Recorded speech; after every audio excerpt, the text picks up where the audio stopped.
capítulo 19, a partir do versículo 11.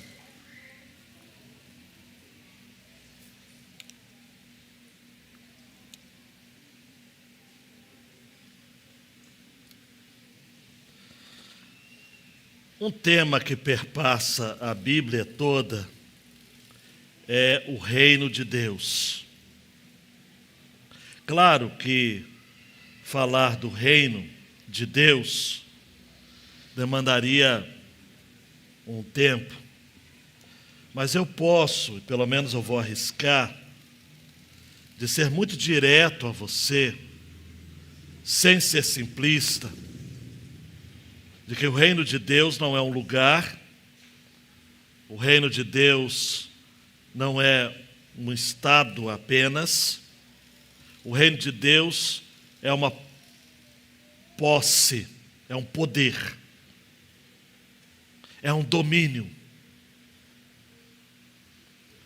Quando a gente fala de reino de Deus, a gente está falando de Jesus que trouxe o reino para nós. Em Jesus, Deus se tornou nosso rei.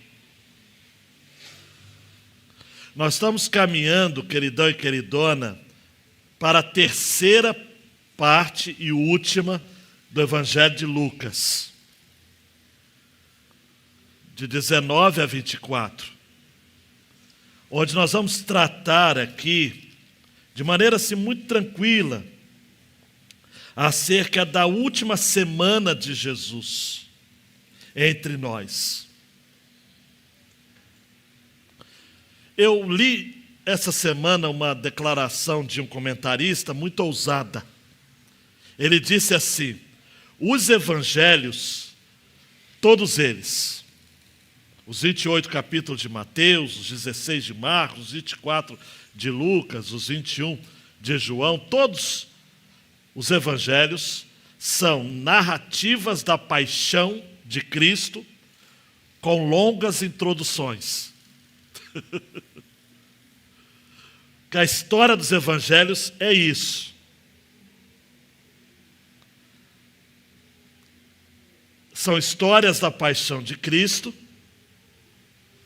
com longas introduções. No caso de Lucas em especial, 1 a 9, o ministério na Galileia. 9 a 19, o ministério de Jesus na Judeia. E 19 a 24, em Jerusalém. Jesus inaugurou o reino quando ele veio ao mundo. E é interessante que o reino de Deus, nesse sentido, é contracultural também. Em todos os sentidos, mas nesse em específico.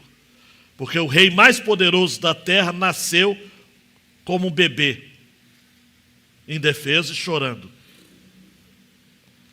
Já citei para vocês aqui o meu querido Franklin Ferreira, que diz que enquanto Jesus balbuciava no berço, ele governava toda a natureza, todo o cosmos. Jesus é o reino. Aonde o reino está, onde o rei está, está o reino. Por isso que em Lucas 17, 21, Jesus vai dizer: o reino de Deus está no meio de vocês. Então não é um poder, não é um estado ou um lugar. É um poder, é um domínio, é um controle. O reino de Deus está no meio de vós. Nesse sentido também, não se perca nessa introdução não. Talvez seja longa, mas espero que seja produtiva. Jesus também propõe o reino, porque ele disse em Lucas 4, 43, que ele deveria pregar as boas novas do reino de Deus. Nesse sentido, o reino que Jesus propõe é diferente do reino de Herodes, do reino de Pilatos, do reino de César, do reino também que os escribas, sacerdotes, fariseus esperavam. Não é um reino político, militar, libertador, humanamente falando. É as boas novas do reino de Deus. Jesus declara o reino. ele resume o reino em Lucas 8:1 como pregando e anunciando o evangelho do reino de Deus. Hoje pela manhã eu disse para vocês aqui a fala do Tim Keller, já falecido, o evangelho não é o ABC da vida cristã, é o abecedário completo. Jesus demonstrou o reino através das suas obras, o seu poder, sobretudo em relação ao diabo e seus anjos. Para você que treme só de ouvir o nome dele, tem uma palavra para você. Lucas 11:20 diz que é pelo dedo de Deus que Jesus expulsava os demônios. Por isso que o reino de Deus era chegado. Amados, os demônios ficaram em polvorosa. Nunca teve tanta gente endemoniada quanto no tempo que Jesus esteve aqui na terra. Isso é só para você ver, porque hoje já tem tanto, né? Naquele tempo era muito mais. Jesus passava assim, um cara caindo endemoniado de um lado, do outro, porque eles estavam, de certo modo, se insurgindo contra a Jesus, mas ele veio para demonstrar o reino. Jesus implantou o reino, e essa talvez seja a verdade mais complicada que a gente tem. Um autor americano, que é um catedrático do Novo Testamento, tem me ajudado, não porque eu entendo tudo que ele fala, mas eu tento fazer alguns paralelos, que é o N.T. Wright. Ele fala que nesse sentido o reino não é um reino para vir, ou por vir apenas. Nós temos uma ideia de um reino muito lá na frente, um reino escatológico. O reino já está entre nós, já foi implantado. Esse reino já está, o poder de Deus, o domínio de Deus já está entre nós, de tal modo que ele já implantou, porque quando Jesus enviou os 70 ou 72 em Lucas 10, ele mandou que os seus discípulos dissessem: é chegado a vós o reino. Na própria oração do Pai Nosso, Jesus nos ensina: venha o teu reino. Jesus veio também para transformar a nossa visão de reino. Por isso que João 18:36, Jesus diz a Pilatos: meu reino não é deste mundo. Tem gente brigando porque acha que o reino de Deus tem a ver com essas brigas políticas, ideológicas que a gente tem nesse mundo. Para, você é muito bobinho. O reino de Deus é muito maior do que qualquer coisa que a gente está vendo por aí. Jesus veio para comprar o reino, adquirir o reino, redimir o reino com preço de sangue, vencendo Satanás, o pecado e a morte, de acordo com Colossenses 2:14 e 15. Me perdoe, amados, a citação é quase que apócrifa, mas Jesus sim pode dizer: está dominado, está tudo dominado. Jesus veio para comprar o reino, já falei, e ele veio para concluir o reino. Por isso que em Atos 1:6, os discípulos perguntando para Jesus, que estava estava assumindo a sua posição no céu, e eles perguntam: Senhor, é neste tempo que restauras o reino a Israel? E a partir desse momento da assunção de Jesus em Jerusalém, tá ok? Porque Lucas vai terminar com Jesus dizendo: ficai em Jerusalém até que do alto sejais revestidos de poder. Tudo em Jerusalém. Jerusalém, nesse sentido, é a cidade-chave. Em Apocalipse, capítulo 19, aleluia, Jesus vai retornar em breve, após a grande tribulação. E grande tribulação, eu creio que nós já estamos enfrentando desde a assunção de Jesus até a sua segunda vinda. Aperte os cintos e vai piorar. Mas chegará um tempo em que o Senhor vai retornar. E na sua coxa vai estar escrito: Rei dos reis, Senhor dos senhores. É o reino. Esse é o reino. Para ficar ainda mais claro, Jesus contou essa parábola aqui. Os discípulos continuavam não entendendo nada. Eles só entenderam depois da ressurreição. Mas eu e você, vamos tentar entender? que significa essa aparição de Jesus como rei? E como isso tem sentido para mim e para a sua vida? O texto é longo, eu peço a sua paciência, consideração, concentração, que eu não posso dividir esse texto. Eu preciso que você ouça, que você não se locomova, que você preste muita atenção. Lucas 19, 11 a 27. Ouvindo eles essas coisas, que coisas? Esse resumão que eu fiz para vocês, e ouvindo também aquilo que ele estava ensinando ao longo do caminho, Jesus contou uma parábola, visto estar perto de Jerusalém, e lhes parecer que o reino de Deus havia de manifestar-se imediatamente. Por isso, Jesus disse, preste atenção na história, certo homem nobre partiu para uma terra distante, a fim de tomar posse de um reino e voltar. Chamou 10 dos seus servos, confiou-lhes 10 minas. Uma mina equivale a 100 dias de trabalho. E disse-lhes, negociem até que eu volte. Mas os seus concidadãos o odiavam e enviaram após ele uma embaixada, dizendo, não queremos que este reine sobre nós. Até hoje tem gente que está dizendo, eu não quero Jesus como rei. Preste atenção, hein? Quando ele voltou, depois de ter tomado posse do reino, mandou chamar os servos a quem tinha dado dinheiro, a fim de saber quanto tinham conseguido ganhar em seus negócios. São servos. Quem são servos?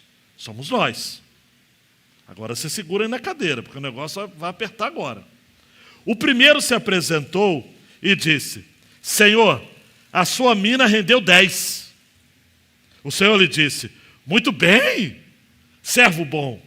E porque você foi fiel no pouco, terá autoridade sobre 10 cidades. O segundo servo veio e disse, Senhor, a sua mina rendeu 5. A este o Senhor disse, você terá autoridade sobre 5 cidades. Seria tão bom que a gente terminasse aqui agora, né? Mas eu tenho que seguir, gente. Então veio outro servo dizendo, Senhor, aqui está a sua mina, que eu guardei embrulhada no lenço, porque tive medo do Senhor, que é homem rigoroso. O Senhor retira o que não depositou e colhe o que não semeou. Mas o Senhor respondeu, servo mau, eu julgarei usando as suas próprias palavras. Você sabia que eu sou homem rigoroso, que retiro o que não depositei e colho o que não semeei? Por que você não pôs o meu dinheiro no banco? E então na minha vinda eu receberia com juros. E disse aos que estavam ali, tirem dele a mina e dê ao que tem as 10. Eles ponderaram, Senhor, até eu ia fazer isso, né? Ele já tem 10. Ao que o Senhor respondeu, pois eu declaro a vocês que a todo o que tem, será dado ainda mais. Mas ao que não tem, até o que tem, lhe será tirado. Você lembra quando eu falei que no texto que há aquelas pessoas que não queriam que esse rei reinasse sobre eles? Presta atenção aqui. Mas quanto a esses meus inimigos, que não quiseram que eu reinasse sobre eles, tragam-nos aqui e os matem na minha presença. Uau! Deus, por favor, Deus, decifra para a gente essa história, que apliquemos ao nosso coração no nome de Jesus.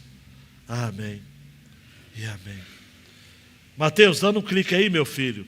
Jesus é o nosso rei, que tomou posse do reino de Deus para todos nós, seus servos.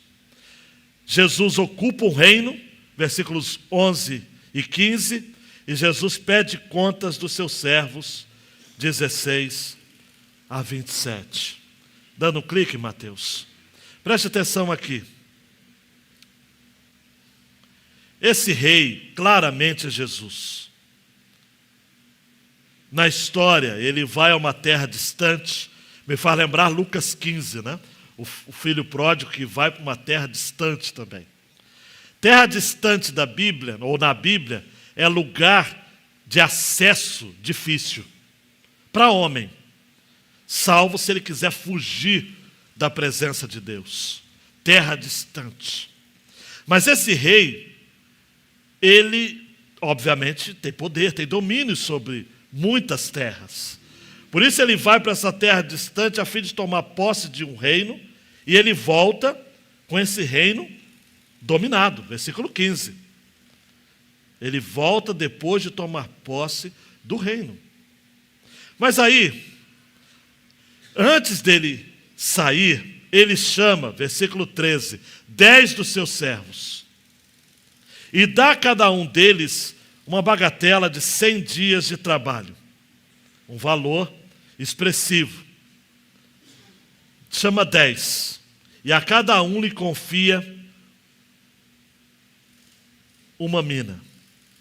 E diz no versículo 13, parte final, negociem. Olhe para mim porque você precisa entender essa parábola.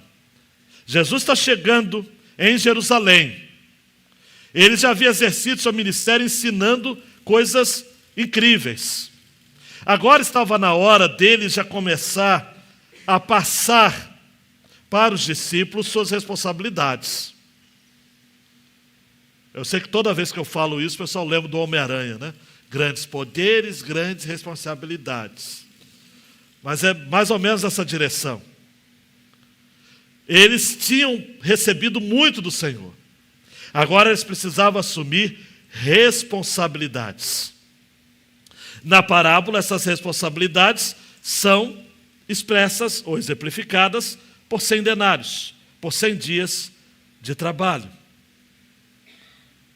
Houve uma oposição por parte de alguns concidadãos daquelas terras, que quando o rei sai, se levantam, e eles enviam embaixadores, representantes para dizer: não queremos que este reine sobre nós. Amados e amadas, preste atenção num princípio espiritual que eu quero lhes ensinar. O reino de Deus nos é confiado em um contexto adverso, de severa oposição ao rei. A oposição não é a nós, a oposição é a quem nós representamos. Jesus disse em João 15, 18 e 19 assim: se o mundo odeia vocês, saibam que antes de odiar vocês, odiou a mim. Se vocês fossem do mundo, o mundo amaria o que era seu, mas vocês não são do mundo. Pelo contrário, eu dele os escolhi, por isso o mundo odeia vocês. Ainda João, na sua primeira carta, no capítulo 3, versículo 13, diz: irmãos, não se admirem se o mundo odeia vocês. Essas minas, essas responsabilidades são compartilhadas a nós em um contexto de exceção. O mesmo montante dado a todos é diferente, amados, da parábola dos talentos, em Mateus 25, 14 a 30, que é dado de maneira gradual. 10 a um, 5 a 8, 5 a outro, 1 a outro, não. Aqui todos recebem o mesmo valor. As somas são pequenas, mas o montante é dado para todos. E é dada uma ordem: negociem. Negociem. Eu era bem criança ainda, e quem é criado no Evangelho se lembra de uma peça teatral que dava medo nas igrejas, nas crianças sobretudo, que era uma personagem, se não me engano, o nome dela era Jane, onde o Senhor chamava e dizia o seguinte: mostre-me as mãos. Uau! E aí algumas pessoas na peça apresentavam, dizendo: eu trabalhei por ti, eu fiz isso, fiz aquilo outro. e a Jane apresenta suas mãos vazias. Dava um medo terrível. A peça representa um pouco da realidade. Não toda a realidade, porque nem todo ativismo na causa do Senhor, ou na casa do Senhor, representa frutos. Porque tem gente que trabalha na obra do Senhor por carnalidade. Pronto, falei. A ideia aqui do texto é o que você terá que apresentar, o que você terá para apresentar para o rei quando voltar, em termos de valores espirituais. De frutos, Erivelto, espirituais. Você amou, você me serviu com interesse de coração, você se apropriou de uma vida de humildade, de quebrantamento, você tocou em vidas por mim,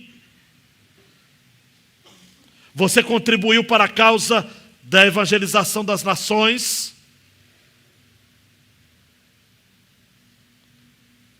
Se existe uma coisa, e o Mateus vai nos ajudar dando um clique aí, o rei vai pedir contas, amados. Não adianta. Esse dia vai chegar. Você pode hoje estar dizendo o seguinte: não, eu estou muito novo. Meu queridão, minha queridona, vai novo também. Eu não estou falando isso para causar medinho ou climão. Mas esse final de semana saíram grupos de jovens lá de Campo Grande, Mato Grosso do Sul, para Rondônia, Porto Velho. Durante a viagem houve um acidente de carro. Jovens de 18, 19, 20, 21 anos morreram.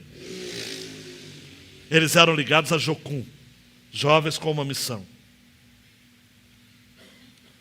Morreram da forma mais bela que se pode morrer. Morreram servindo ao rei. Mas o que toca o coração, Elinho, que eu vi a foto deles. Você viu também? Tinha gente da idade do meu filho. Começando a vida. Mas serviram, amados. Para estes o Senhor disse: muito bem, servo bom, você foi fiel no pouco, terá autoridade sobre 10 cidades, sobre 5 cidades. Nós não sabemos, amados, o que os outros 7 apresentaram das minas, mas Jesus, para encurtar a história, chama 3. O primeiro, Marcos Giovanni, lucrou 1000%, recebeu 1 e entrega 10. O outro lucrou 500%, recebeu 1, entregou 5. Receberam autoridade, no grego exousia, receberam influência, capacidade de influenciar cidades.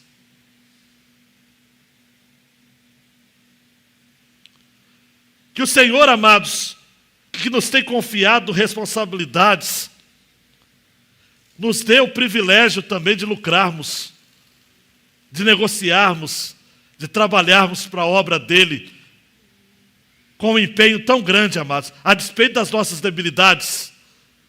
Você pode dizer amém? E naquele dia nós dizemos: Senhor, negociei. 10 não consegui 10, Senhor, mas estou com 5. 5 não, Senhor, mas toma 3. 2. 1,5. Mas nós servimos.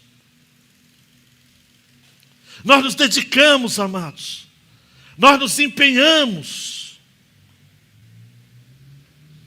O que Jesus está querendo dizer aqui para os 12 discípulos, em especial, que estavam caminhando com ele, mas havia também uma multidão, era o seguinte: daqui a pouco eu vou reinar no trono que será minha cruz. E o que eu tenho feito é para vocês continuarem. É aquilo que ele vai falar em Atos 1,8: ser-me-eis testemunhas, tanto em Jerusalém como na Judéia e Samaria e até os confins da terra. Vocês vão seguir a minha obra.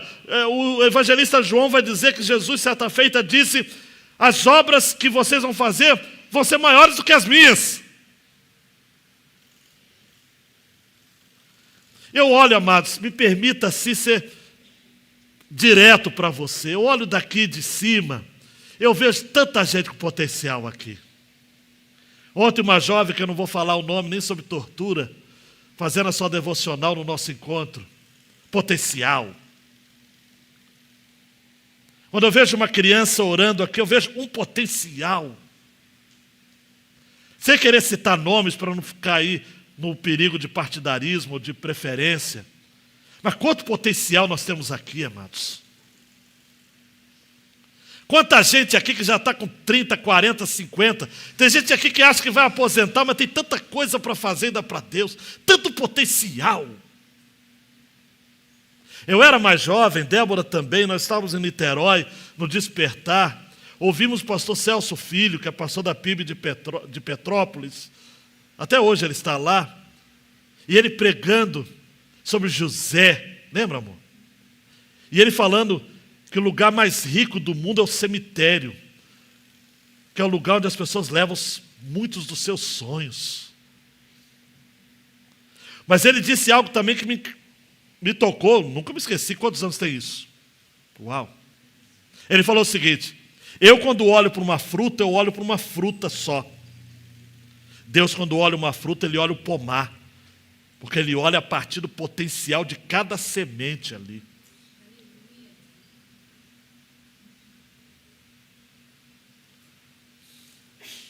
Deus olha para o Ricardo e vê um potencial. O Rafael, o Caio. Quanto mais jovem, mais potencial. Você pode dizer amém? Concorda comigo? Quanto mais jovem, mais potencial. Porque aí tem mais vida, gente, tem mais disposição. O Samuel, que potencial do jeito dele.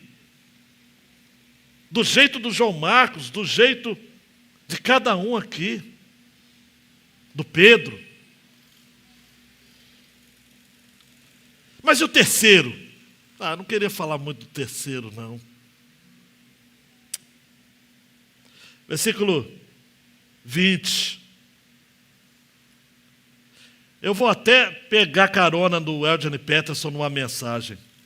O terceiro empregado disse: Senhor, aqui está o seu dinheiro, são e salvo. Eu guardei no cofre.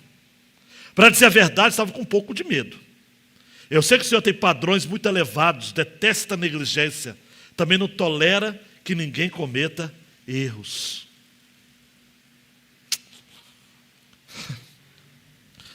Versículo 21, eu tive medo.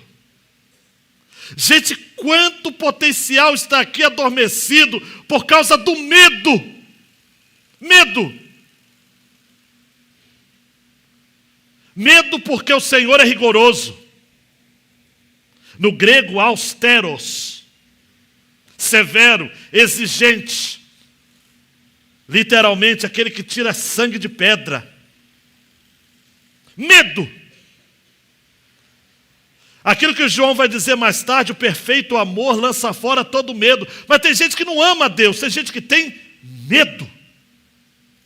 Tem gente, amados, que não cai no pecado, não é por temor a Deus, é por medo. E quando se solta, amados, quando sai do armário, misericórdia. Porque o medo não muda ninguém. O medo apenas mantém ali, abafado. Esse servo disse: eu tive medo. Quantos, amados, se você fechar um pouco os olhos, você vai pensar comigo, quantos naquele dia chegarão para o Senhor e vai falar assim: eu tive medo. Tive medo de procurar uma outra igreja mais próximo da minha casa, porque eu não estava mais na Ibacem, a Ibacem eu já tinha me mudado, então eu tenho que procurar uma outra igreja para me congregar, porque senão eu vou ficar frio. Eu tive medo. Quantos aqui vão chegar na eternidade e vão dizer o seguinte: Senhor, o pastor Ezequias fazia apelos para eu trabalhar na obra do Senhor, mas eu tinha medo. Medo de falar em público, Medo de me batizar, vai que o pastor me afogue. Medo de eu dar o dízimo e os meus parentes ficarem dizendo que eu vou dar o dízimo para o pastor. Medo de perder os meus filhos, de tanto trabalhar na obra de Deus. Amados, para com essa conversa. Ninguém perde os filhos por trabalhar para o Senhor. Eu conheço missionários que ficaram 35, 40, 45 anos no campo, entre indígenas. Seus filhos são todos crentes e bem formados. A pessoa perde a família por ser mau crente. Agora, por ser bom crente, Deus garante. Seus filhos serão bem criados, bem formados, trabalha para o Senhor. Ah, não, porque eu tenho que dedicar. Não, meu querido. Desde que o seu coração esteja empenhado na obra, amados e amadas, eu cansei de chegar na igreja de manhã, num sábado, sair no domingo à noite com meu pai, com a minha mãe, de início sem entender o que estava acontecendo, mas depois, amados, igreja é uma paixão que a gente tem por Deus, e hoje eu não sei fazer outra coisa. Mas tem gente que tem medo. E interessante que esse cidadão falou o seguinte: eu tive medo. E aí Jesus diz, amado, Jesus detona geral. Versículo 22. Aí eu vou de nova tradução da linguagem de hoje. Você é um mau empregado. Eu vou usar suas próprias palavras para julgá-lo. Você sabia que eu sou um homem duro, que tiro dos outros o que não é meu e colho o que não plantei? Então por que você não pôs meu dinheiro no banco? Assim, quando eu voltasse da viagem, receberia o dinheiro com juros. Amados, presta atenção em mim aqui. Esse texto não é base para você ficar colocando dinheiro no banco e comércio. Não é nada disso, não. O que Jesus está querendo dizer aqui com essa parábola é o seguinte: invista o que você tem, para você ter mais. Sabe? Olha para mim. O pastor te mandou um link de um curso. Está surgindo uma oportunidade, um discipulado, um livro que você precisa ler. Cara, invista no dom, invista no seu talento. Invista. Essa ideia de colocar no banco é isso. É investir. Não é a poupança que era do Bamerindos que continua numa boa. Continuava. O banco até mudou. Não. É trabalhar para Deus com aquilo que você tem. Olha para mim. Com seu potencial. Seu potencial. Ah, pastor, estou fazendo faculdade de... O que eu vou fazer com o Senhor? Fazendo biomedicina, fazendo administração, direito... Como é que eu vou servir ao Senhor? Meu queridão, minha queridona, tem tanta coisa, tanta coisa, tanta coisa. Ah, pastor, mas eu queria ganhar dinheiro. Amada, amada, Deus vai te dar o que é preciso, o que é necessário para viver, e você vai abençoar tantas vidas. Tantas vidas. Irmãos, o Domingos esteve com a gente, que é pastor lá em Niterói. Domingos é um amigão. Ele, uma hora, estava na nossa mesa, já estava almoçando ou jantando, tomando uma refeição. Ele falou o seguinte: Ezequias, eu louvo muito a Deus pelos lugares que o Senhor tem permitido que a gente vá. Porque alguns anos atrás, quem a gente era? Eu falei, caramba, é verdade, cara. Às vezes a minha vida, um filme, né? Ainda mais o mês de agosto, que é um mês que me leva a refletir bastante sobre a vida. Eu fico pensando, meu Deus, o Senhor me tirou de Itaguaí, lá do Mazomba.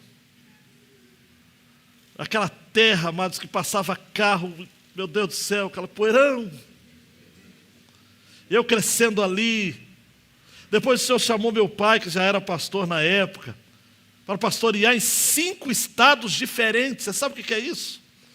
Eu mudava, amados. Quando eu fazia meus amigos, meu pai dizia, vamos mudar, vamos mudar, vamos mudar. Por isso nem sotaque eu tenho. Eu sou... Que sotaque você tem? Você não tem nada. Amados, com 17 anos, eu falei, eu vou, Senhor, o Senhor quer me no ministério? Mas como é que eu vou? Eu moro no Vale de Jequitinhonha, eu moro em Novo Cruzeiro.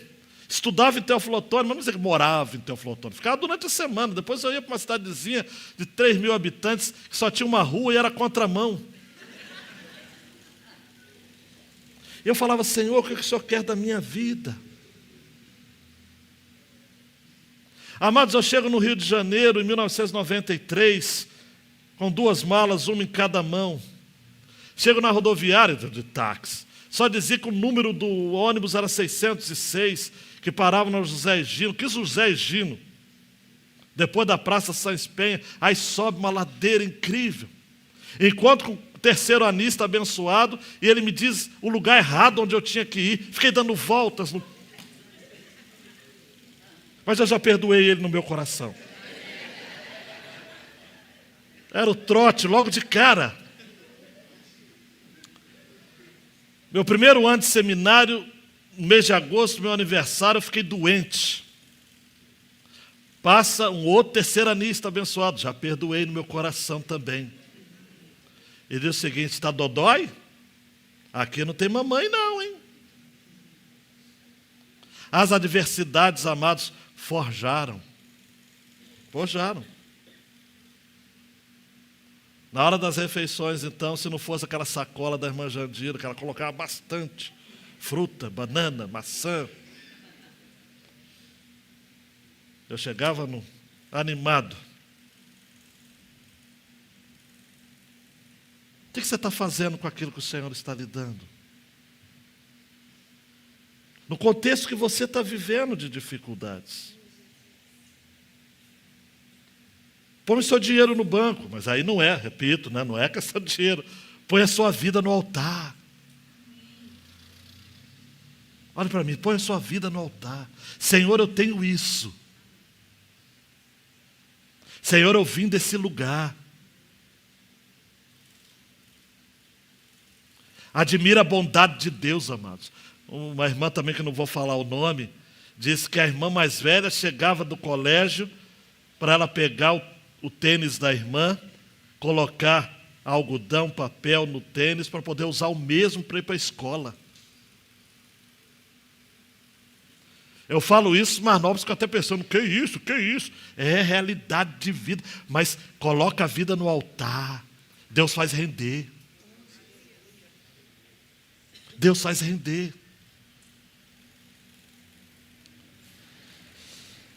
E para terminar, o veredito de Deus é implacável. Os inimigos do reino vão morrer. Vão morrer todinho. O texto termina, antes, o versículo 24 e 25, só para eu explicar. Por que Jesus dá ao que tem 10 a mina desse trabalhador infiel? Porque, amados, olhe para mim. No reino de Deus, quem tem mais, tem mais. Trabalha para o Senhor que você sempre vai ter mais. Jesus disse, e está lá no capítulo 8 de Lucas, versículo 18. Portanto, tomem cuidado e vejam como vocês ouvem. Porque quem tem, receberá mais. Mas quem não tem, até o que pensa que tem, será tirado dele. Nunca é demais servir ao Senhor. Olhe para mim. Nunca é demais. Porque quanto mais você tem, mais o Senhor coloca.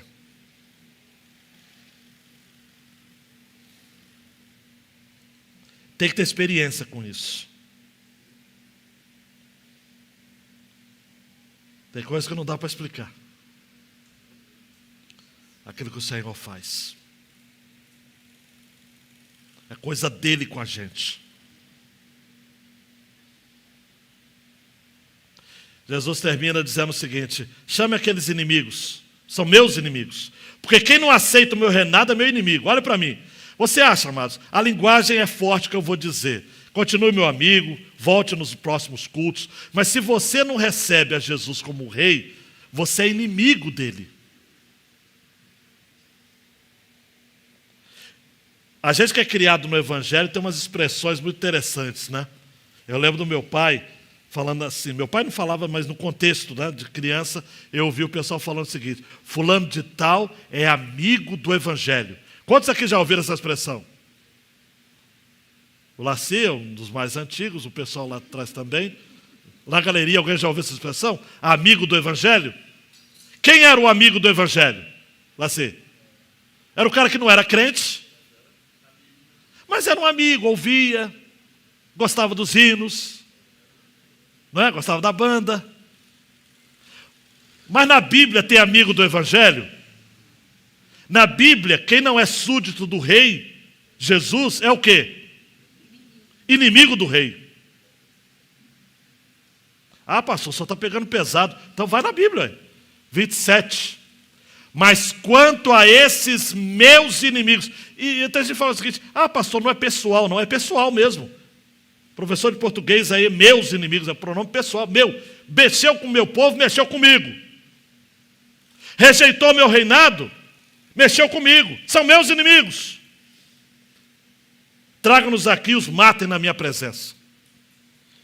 Eu não vou ficar insistindo na história não, mas Lucas 19, 41, nós vamos chegar lá. Jesus vê a cidade de Jerusalém, chora e diz assim: ah, se você soubesse ainda hoje o que é preciso para conseguir a paz. Isso está oculto aos seus olhos. Pois virão dias em que seus inimigos cercarão você de trincheiras e apertarão o cerco por todos os lados e vão arrasar você e matar todos os seus moradores. Não deixarão pedra sobre pedra, porque você não reconheceu o tempo em que Deus veio visitá-lo. Eu só vou lembrar você aqui, depois você estuda na história geral. No ano 70 depois de Cristo, cerca de 30 anos depois que Jesus disse isso daqui, sabe o que aconteceu? Um general chamado Tito, filho de Vespasiano, entra na cidade de Jerusalém e cerca a cidade.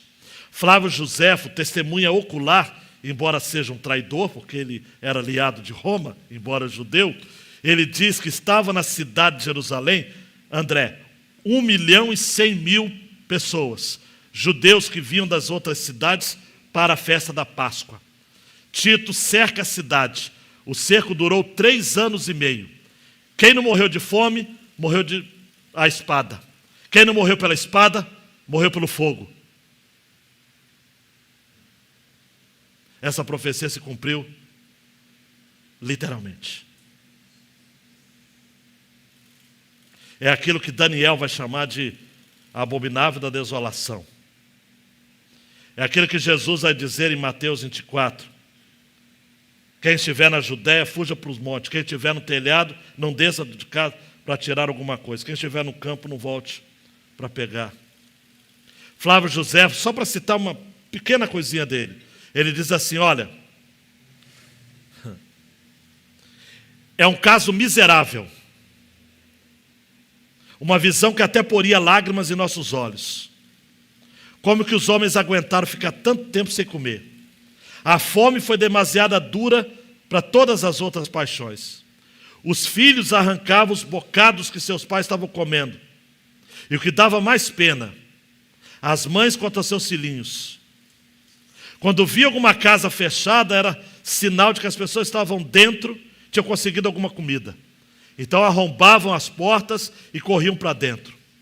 Velhos seguravam bem sua comida, até o ponto de serem espancados. E as mulheres escondiam o que tinham dentro de suas mãos e seu cabelo era arrancado. E eu não quero ficar trazendo crueza, mas Flávio Josefo registra que até mães tiveram que escolher matar um filho para dar de comer para o outro.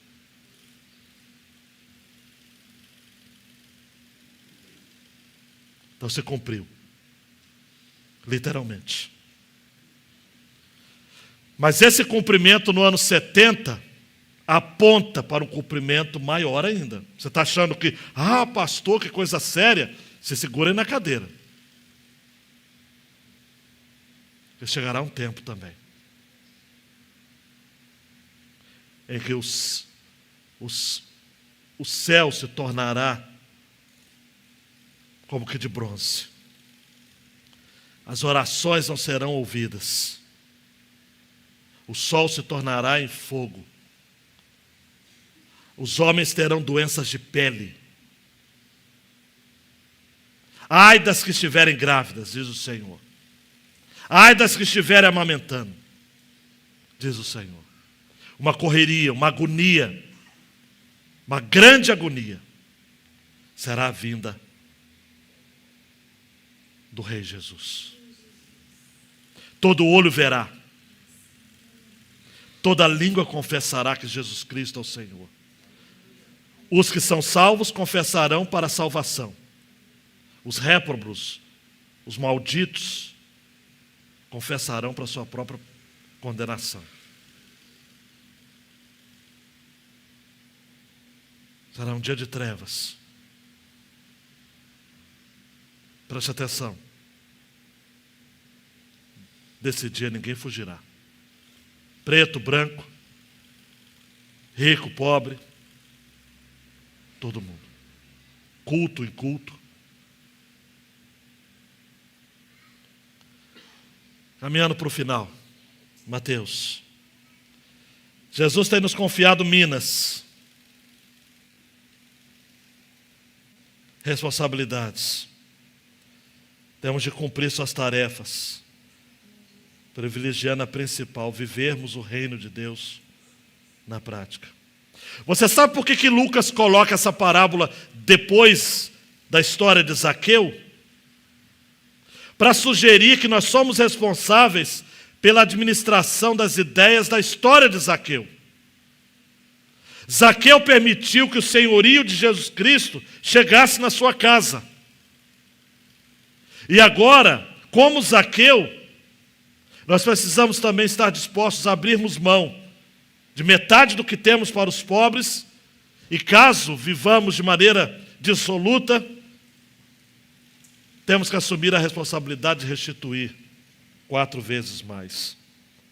Para que a salvação chegue na nossa casa, é preciso haver renúncia. Olhe para mim. Renúncia. Esta é a palavra. Renúncia. Mateus, última aplicação. Nós precisamos viver um tempo de arrependimento. Por quê? Pela nossa limitação. Nós desperdiçamos parte da nossa vida com distrações modernistas. Claro que eu teria que explicar mais isso. Mas a ideia é aquilo que o Danny Ortlund vai dizer. Na cruz, a única pessoa que verdadeiramente se qualificava, se permitiu ser desqualificado, para que você e eu, naturalmente desqualificados, pudéssemos nos qualificar. E nós hoje não precisamos pagar nada. A oferta do cristianismo não é para nos tornar fariseus. É um convite para reconhecermos o fariseu que já está dentro de nós. Para deixarmos os nossos esforços para agradarmos a Deus e aprendermos a seguir a Jesus nos seus termos. Tem que ser do jeito dele. Ou é do jeito dele, ou nada está valendo, queridão. Ou nada está valendo. Daí o desafio é se entregar. Cada um aqui, o Senhor tem dado uma responsabilidade. E o que você vai fazer? Ah, pastor, mas eu não estou entendendo. Mas não precisa entender, você só precisa crer e obedecer. Para terminar, dando um clique aí, Mateus. Eu já contei essa história aqui, mas vale a pena contar de novo. Está no livro do Brennan Manning. Um pastor foi chamado para orar por um irmão um senhor muito enfermo. Quando ele entrou no quarto,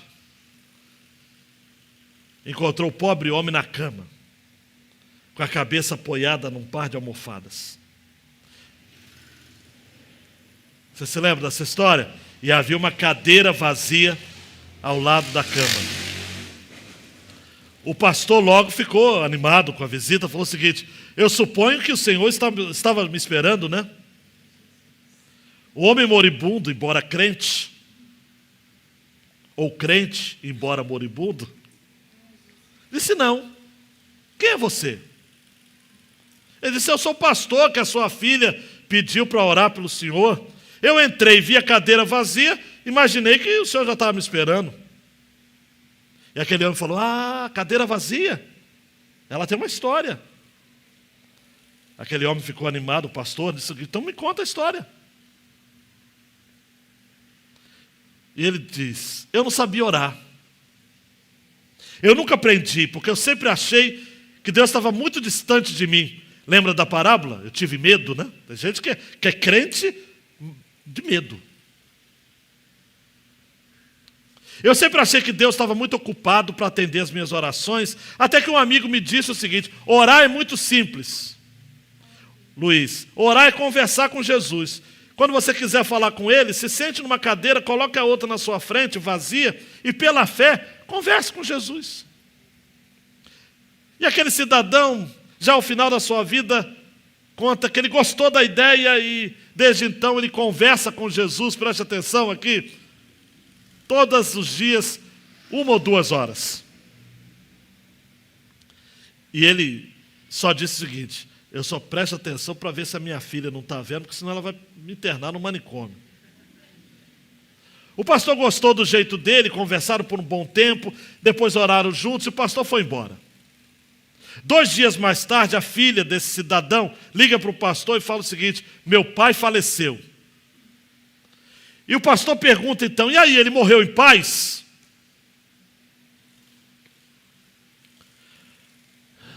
Ela disse: sim, pastor.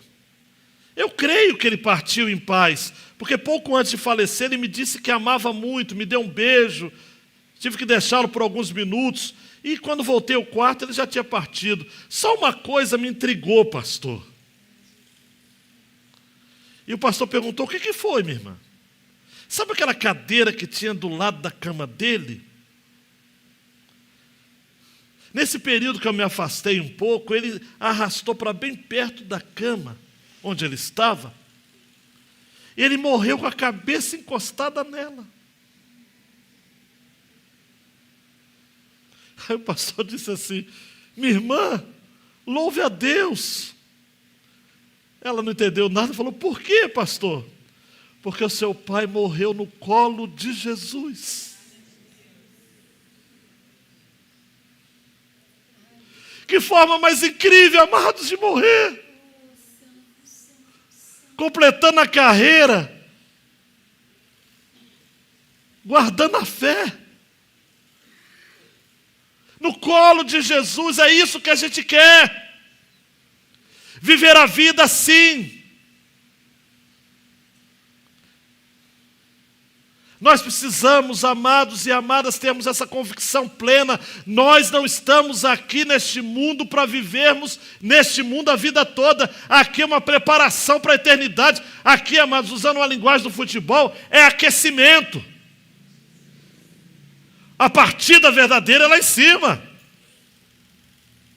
E Ele vai chamar o seu nome.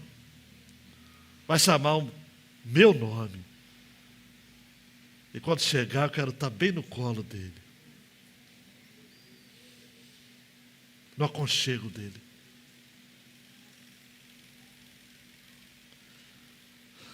Abaixa a cabeça e diga: Senhor, a minha vida precisa encontrar algum sentido. Eu estou vivendo para ganhar dinheiro. Eu estou vivendo para estudar, porque eu quero muito me formar. Eu estou vivendo porque eu quero me casar. Quero muito ter uma família. Eu estou vivendo apenas por viver. Eu preciso de uma causa, Senhor. Eu preciso de uma carreira, Senhor. Eu preciso de um chamado, Senhor.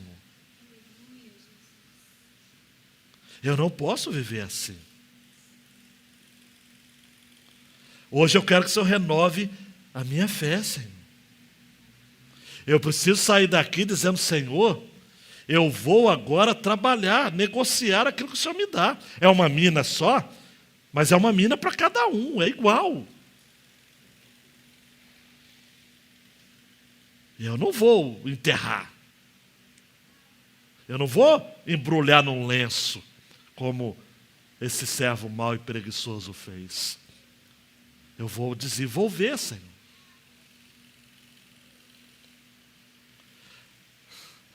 Quando você chegar na eternidade, você não vai ser cobrado por que você não foi igual a Débora, igual ao pastor Ezequias, igual ao Nilton. Você vai ser cobrado por que você não foi melhor do que você mesmo. É intransferível essa mina. Ela só vai ser dada para quem tem 10 depois de você apresentar para o Senhor no dia final e você ser rechaçado ali. Mas você está tendo chance ainda. Você está aqui nessa noite, queridão e queridona. Olha, aproveita essa oportunidade. E diga a Deus, eu vou viver para Ti. Vou me batizar, vou me comprometer contigo, vou ser fiel ao Senhor, vou servir ao ministério, vou aprender a ler a Bíblia, vou orar, vou buscar, vou dar testemunho no trabalho, na minha família, porque quando eu morrer, eu quero morrer no seu colo.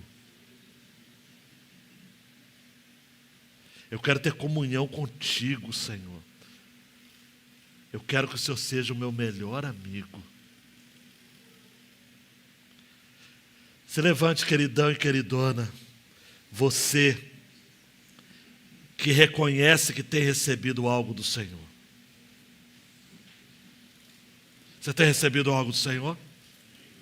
Tem? Você ouviu a história? Eu espero que eu não tenha lhe confundido. Procurei ser claro para você. O rei do reino, foi igual a todos. Jesus estava próximo de Jerusalém.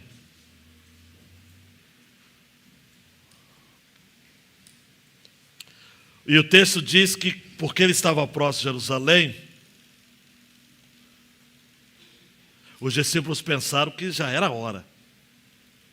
Mas os discípulos pensaram que já era a hora, não é para o reino da salvação. Eles pensaram que Jesus iria chegar já com arma em punho e vamos tomar Jerusalém de assalto.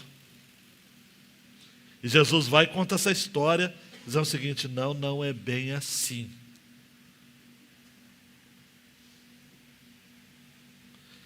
Queridão, queridona, não deixe o pecado dominar você. Não deixe o sofrimento lhe definir. Não deixa, não. Não deixe o medo da opinião dos outros influenciar a sua caminhada.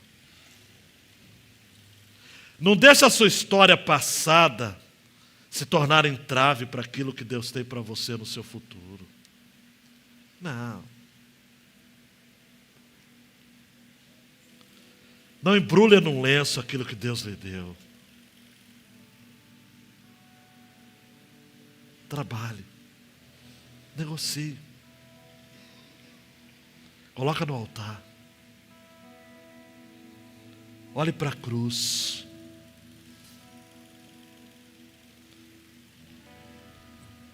Os auxiliares, diáconos, diaconisas, irmãos, que talvez tenham sido chamados para ajudar, já vão estar a postos. E você que é membro desta igreja, ou membro de alguma outra igreja evangélica, em comunhão com o Senhor, de coração aberto, a Bíblia diz: examinai o homem a si mesmo. Ninguém está aqui para examinar você. Só você pode examinar-se a si mesmo.